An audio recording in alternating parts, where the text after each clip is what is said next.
One of the nation's largest labor groups staged a mass rally in Seoul. They want to ensure the Moon administration execute its election pledges on labor reform, including a rise in the minimum wage. Some say those such actions may be premature.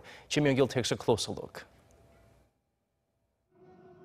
Tens of thousands of protesters from the Korean Confederation of Trade Unions marched through Gwanghwamun Square in downtown Seoul on Friday, calling for a raise in the minimum wage and better working conditions for irregular workers.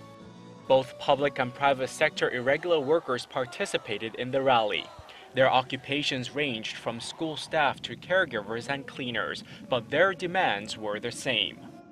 These demands included shifting irregular workers onto the permanent payroll, increasing the minimum hourly wage to 10,000 won or nearly $9, and shortening the country's maximum working hours from 68 to 52 hours per week.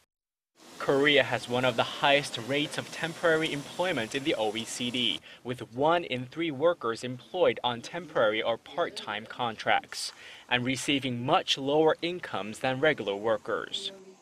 Unions are hopeful that the Moon administration will make changes to the labor laws, reversing some of the business-focused policies of the past 2 conservative administrations.